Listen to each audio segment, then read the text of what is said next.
Hello student, हम पढ़ रहे हैं क्लास 10वीं की मैथ, जिसमें हम पहुंच चुके हैं चैप्टर नंबर 3 पर, जिसका नाम है दो चर वाले रैखिक समीकरण अर्थात linear equation in two variables.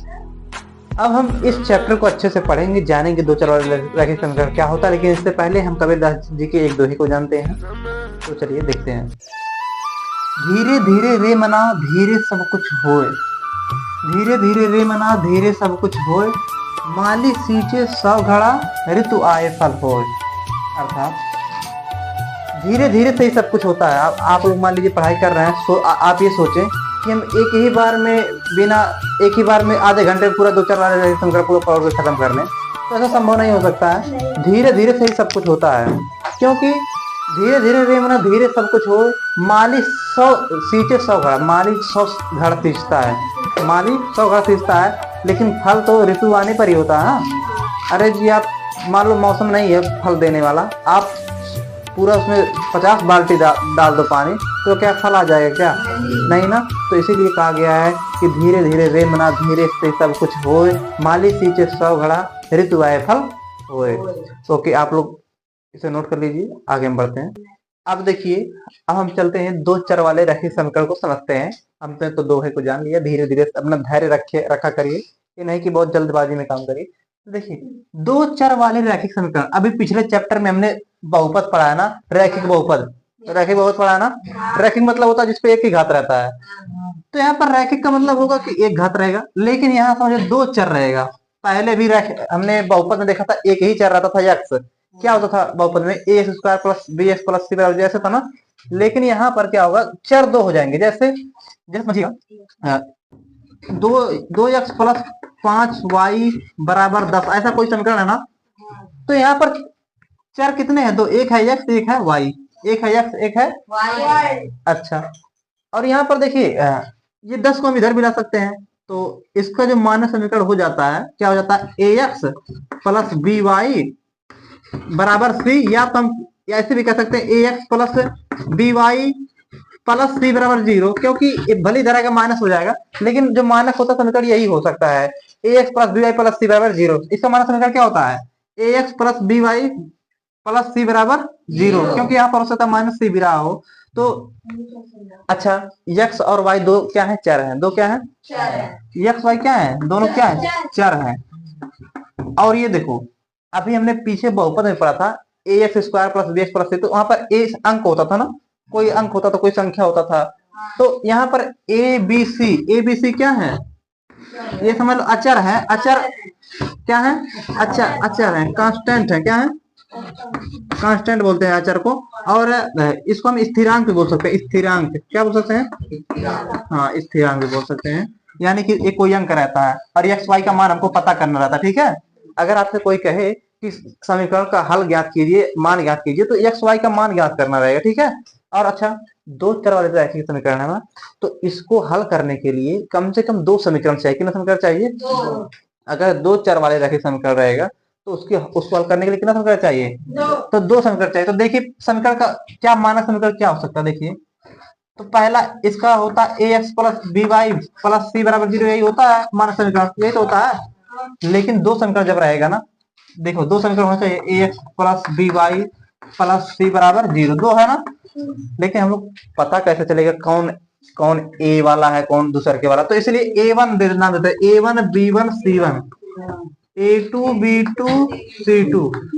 इसलिए दोनों समीकरण का मानक समीकरण का नाम हो जाता है A1x plus B1y plus C1 बराबर 0, दूसरा A2x plus B2y plus C2 बराबर 0। ये दोनों मानक समीकरण है, मूल समीकरण है, इन्हीं के आधार पे सारे समीकरण बनते हैं। ओके बच्चों, इतना नोट करिए, उसके बाद हम आगे बढ़ते हैं। अब देखिए, अब हम आगे बढ़ रहे हैं। अभी तक हमने जाना कि मानक रूप क्या होता है दो चर वाले समीकरण का।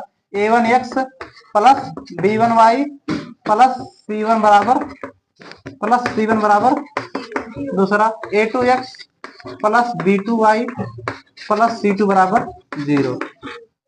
अब देखिए, ये जो समीकरण दोनों होते हैं ना, पहला समीकरण है और ये दूसरा समीकरण है ना। ये जो दोनों समीकरण होते हैं, इनको जब कोई हल करता है, तो एक ग्राफ पेपर पे बनाया जाता है। क्या किया जाता है? ये एक्स एक्स होता है, वाई एक्स होता है, माइनस एक्स डैश वाला होता है, और ये एक्स वाई डैश वाला होता है।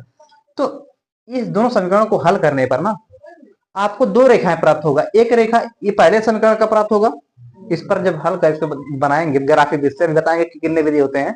जब इनको हम हल करते हैं तो इस पर दो रेखाएं बनती है। दो रेखाएं तीन प्रकार की बन सकती हैं। कैसे क्या कैसे कैसे बन सकती हो सकता है पहला रेखा, हो सकता है पहला रेखा कुछ ऐसे बने तो दूसरा रेखा कुछ ऐसे बन जाए।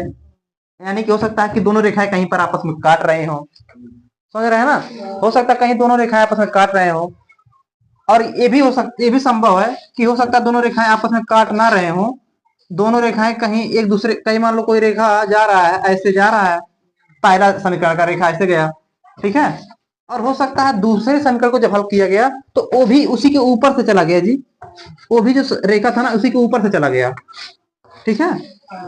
ऐसा भी हो सकता है ना कि सेम सेम के ऊपर ही हो जाए, हो सकता है ना। और हो सकता है तीन स्थितियां हो सकती हैं ऐसे में। एक ऐसा भी हो सकता है कि मान लो कि एक दूसरे के ऊपर भी ना जाए, पहला समीकरण लिए उसका कुछ ऐसे आ गया और दूसरा कुछ ऐसे आ गया, यानी कि एक दूसरे को कहीं नहीं काटे, एक दूसरे को कहीं नहीं काटे। तो ऐसा तीन जगह संभव है। अब देखते हैं कैसे होता है। जहां पर ये कट रहे हैं इसको प्रतिच्छेदी कहते हैं, प्रतिच्छेदी रेखाएं कहते हैं, क्योंकि काटने को क्या कहते हैं, प्रतिच्छेदी रेखाएं। क्या कहते हैं बच्चों, प्रतिच्छेदी रेखाएं। अब देखते हैं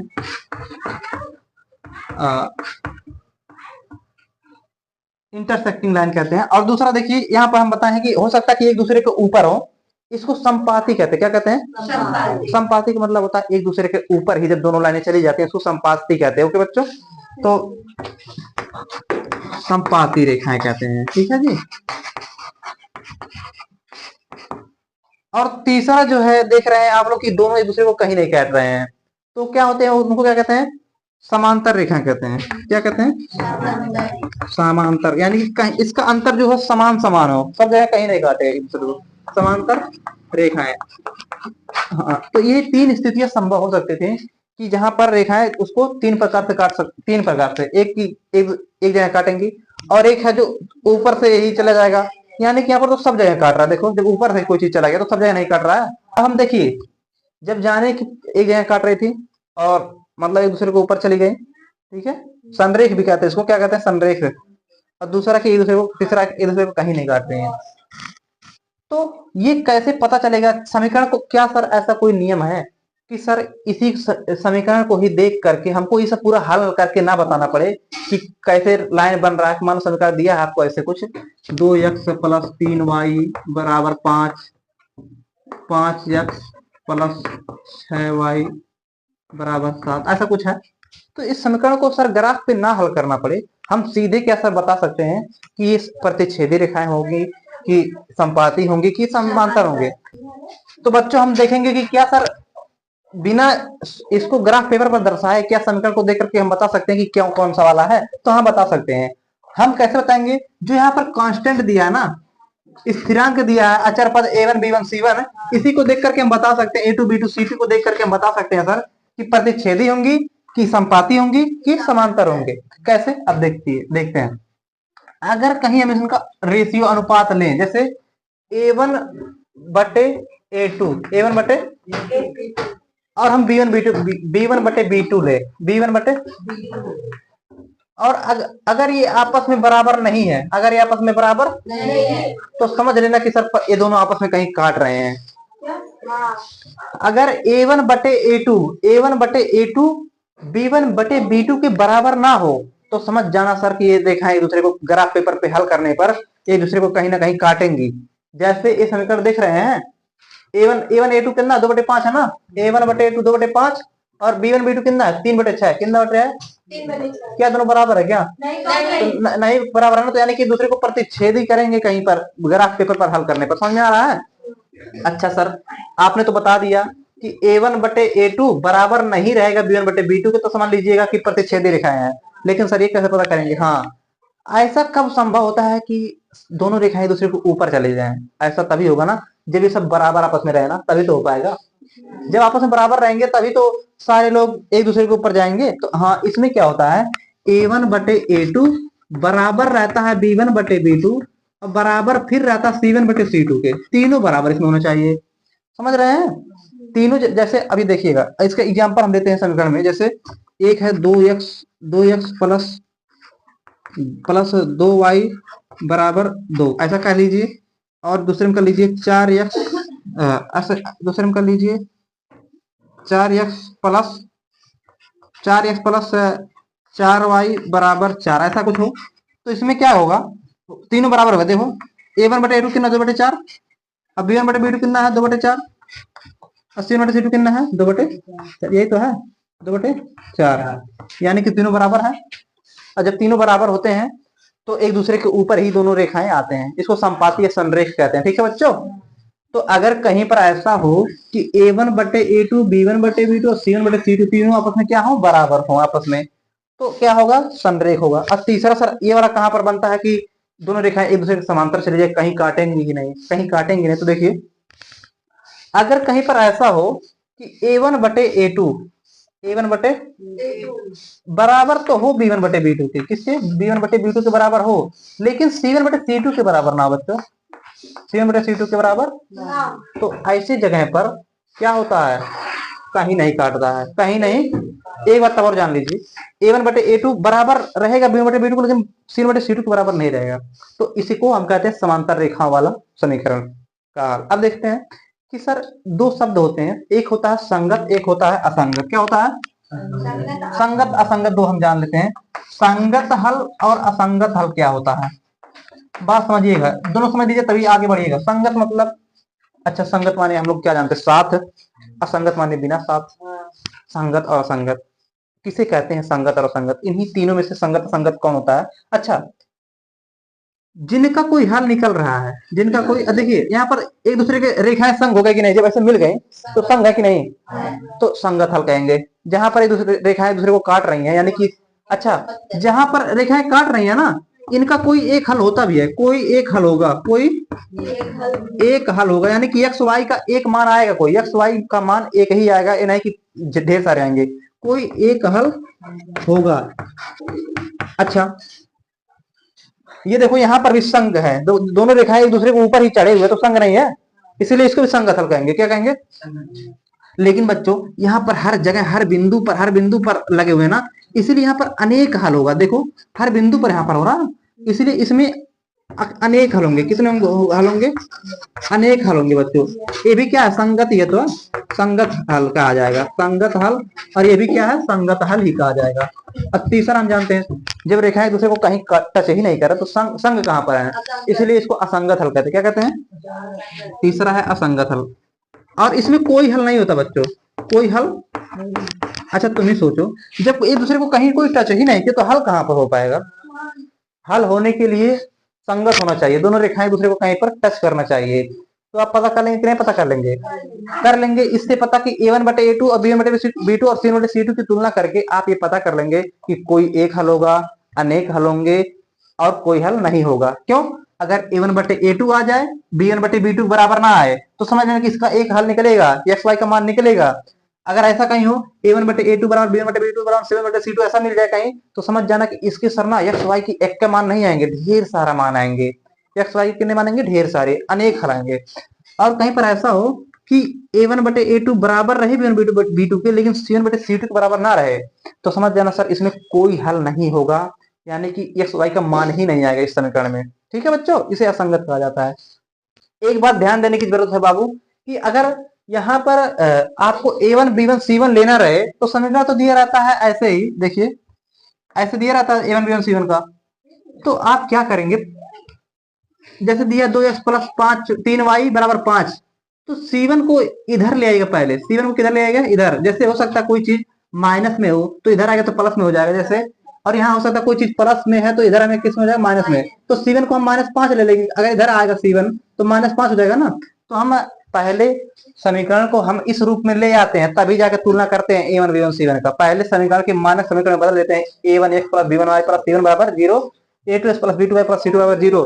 तब हम a1 और b1 c1 तब का मान लेते हैं। जैसे हो सकता है कहीं पर यहाँ पर अगर हम यहीं से उठा लेंगे तो यहाँ पर +5 प्लस 7 है, लेकिन इधर लाएंगे तो माइनस हो जाएगा, भले बाद में कट जाएगा आपस में ऊपर नीचे प्लस माइनस, लेकिन हो सकता है ऐसा भी हो सकता है ऊपर में वाले माइनस और नीचे वाले माइनस ना हो, तब तो नहीं कटेगा ना। इसीलिए सबसे पहले हमको क्या करना चाहिए, c1 को इधर लेना चाहिए, c2 को इधर लेना चाहिए, तब जाके तुलना करना चाहिए। ठीक है बच्चों, तो हम अब बढ़ते हैं आगे। अब हम जानेंगे बच्चों कि कितने तरीकों से समीकरणों को हल करेंगे। हल करने का मतलब एक्स वाई का मान ज्ञात करेंगे। कितने तरीके हैं कि एक्स वाई का मान हम निकाल सकते हैं। तो हम एक्स वाई का मान निकालने का हमारे पास 3 तरीका है। पहला जो तरीका है ग्राफी विधि, जो कि ग्राफ पेपर की सहायता से निकाला जाता है।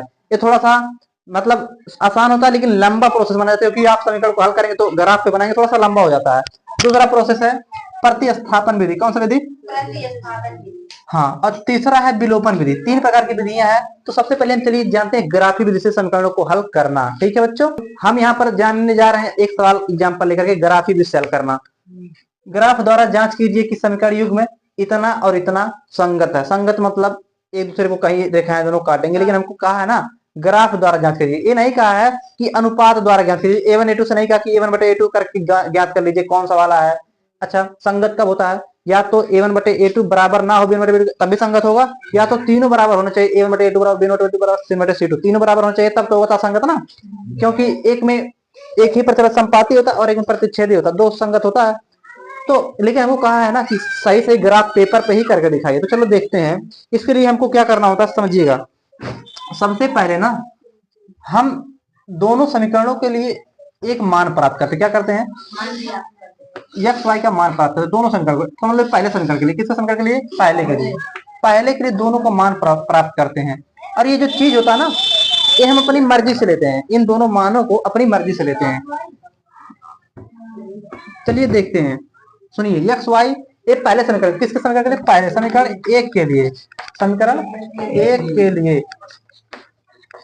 सुनो, अगर हम x को, पहला समीकरण यही है ना, अगर हम x को बच्चों ले लें 0, कितना ले लें? 0। अगर हम यहाँ पर x को कितना ले लें? 0, तो 0 हो जाएगा। तो भाई कितना होगा भाई? 2 होगा ना। तब तो 3 दूना 6 आना चाहिए। तुम ही सोचो, अगर x को कितना ले लें? 0, तो भाई कितना हो जाएगा? 2, 3 दूना 6 हो जाएगा कि नहीं? सुनिए, अगर हम x को ले रहे हैं 0, x को क्या ले रहे हैं?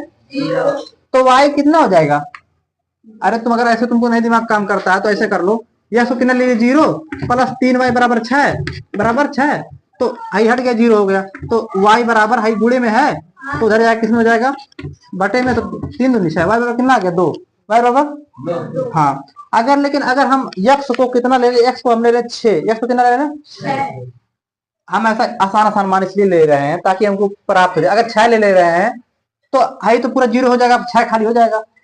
अगर x को हम ले रहे हैं 6, तो y कितना हो जाएगा? 0 हो जाएगा। क्यों?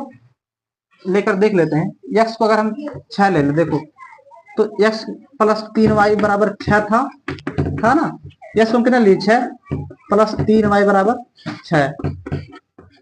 अब इसको उधर भेजेंगे, 3y बराबर 6 और इधर प्लस में उधर में माइनस में 6 0, 3y बराबर 0, तब y बराबर पूरा 0 हो जाएगा। y बराबर कितना हो जाएगा? वैसे भी दिमाग में ही कर लो। अगर ये 6 हो जाएगा, अकेले 6 हो जाएगा, तो यहाँ पर तो कुछ नहीं होना चाहिए ना, यानी कि 0 होना चाहिए। तो ये दोनों बराबर आना चाहिए ना समीकरण में, तराजू के दोनों सिरे को बराबर आना चाहिए ना, वही बात है। तो ये समीकरण पहले के लिए था। किसके लिए था? पहले के लिए था। दूसरे समीकरण के लिए हम जानते हैं, समीकरण 2 के लिए यहाँ पर कर दे क्या, ताकि ग्राफ नीचे बना देंगे ना। समीकरण 2 के लिए, समीकरण 2 के लिए आप लोग नीचे करिएगा अपने कॉपियों में। समीकरण 2 के लिए अब 2 पे हम आ जाते हैं। ऐसे बना लीजिए जैसे बनाए थे एक्स वाई। अच्छा, ये हम 2 ही ले रहे हैं, इसमें ना 2 ही ले रहे हैं। आप 3 4 भी ले सकते हैं, जितना मन करे आप उतना ले लीजिए, लेकिन कम से कम 2 होना चाहिए। समीकरण का हल ज्ञात करने के लिए कम से कम कितना होना चाहिए? अगर हम बच्चों x को ले लें 0, x क्या ले लें?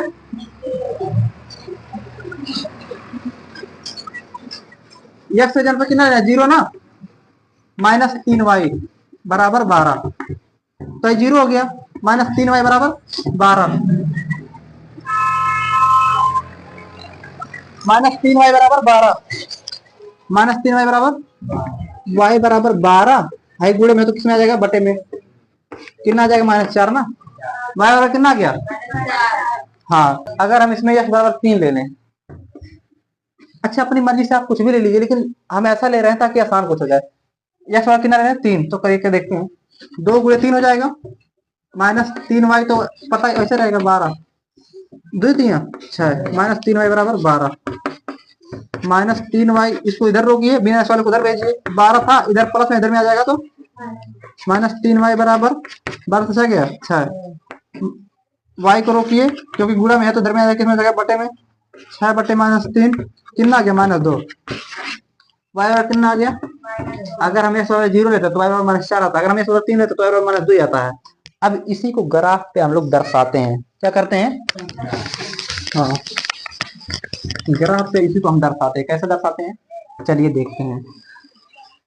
सबसे पहले आपको ये ध्यान देना चाहिए कि सर ग्राफ पे कहाँ तक है, अधिकतम कितना अच्छा है, प्लस वाले पे 6 है, माइनस वाले पे 4 है, देख लीजिए। तो वैसे हम लेते हैं 0 या 0, इधर हम ले लेते हैं 1, x अच्छा ना ये, और ये y अच्छा है, ये x डैश यानी कि माइनस वाला ये y, ये x डैश ये y डैश, ठीक है।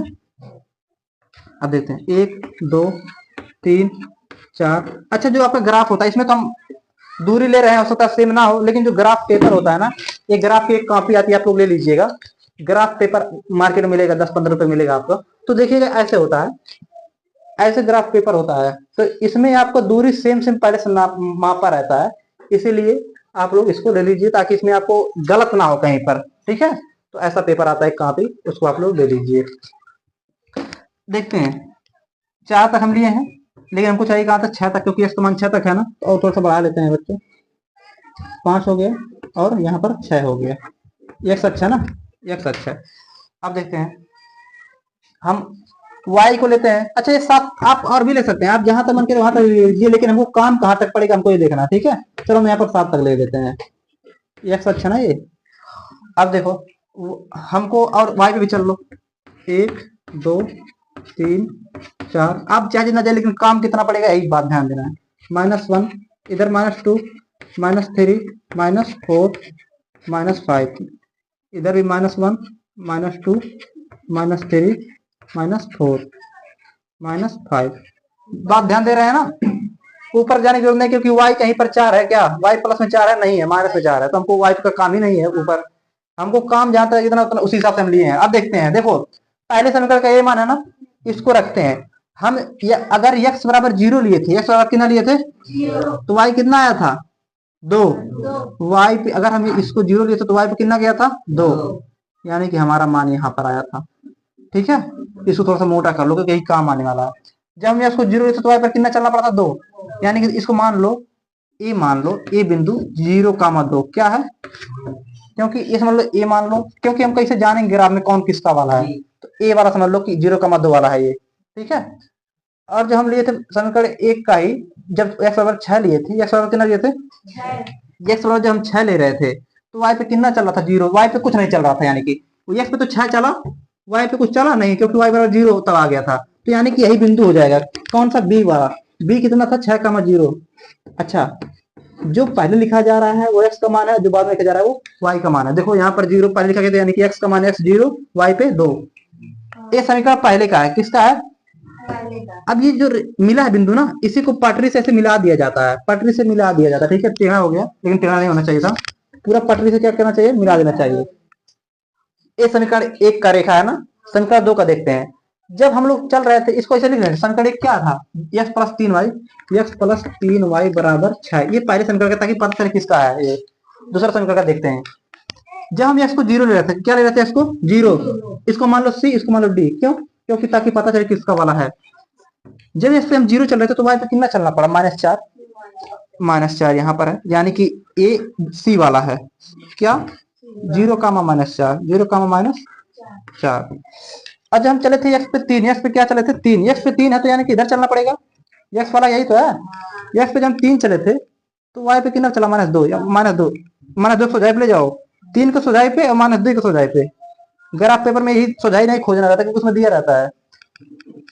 जब हम x पे 3 चल रहे थे तो y पे कितना चला है -2, यानी कि इसको सोजाई पे से आना था, यानी कि एक बिंदु यहाँ पर मिला, एक बिंदु यहाँ पर मिला, एक बिंदु यहाँ पर मिला। अब इसको ऐसे खींच दो पटरी से ले जाके, जहां पर टच हो, देखो टच हो गया, जहां पर टच हो जाए बाबू। अच्छा जो आप लोग हाई बनाए हैं ना, आप ऐसे 3 भी बना सकते हैं। आपको लगा कि सर एकदम सीधे सीधे जाएगा मिले, तो एक और ले लीजिए, ताकि 3 ठू मिलेगा तो एकदम मिल जाएगा पूरा, ठीक है। तो आप देखिए जहां पर ये रेखाएं प्रतिच्छेद हो गए कि नहीं हो गए, यानी कि संगत है कि नहीं है, हम लोग जांच कर लिए कि नहीं है, जांच कर लिए ना कि संगत है। अब देखो जहां पर ये रेखाएं दूसरे को काटती है ना, वही x का मान भी आ जाता है। कहाँ पे काटी है? 6,0 पे। देखो ये कौन सा चीज है? 6,0 है ना, यानी कि इस समीकरण का जो हल होगा, x का मान 6 होगा, y का मान कितना होगा? 0 होगा। जहां रेखाएं एक दूसरे को एक ही जगह पर काटती हैं, उसका कोई एक हल होता है, उसका हल क्या निकल के आया?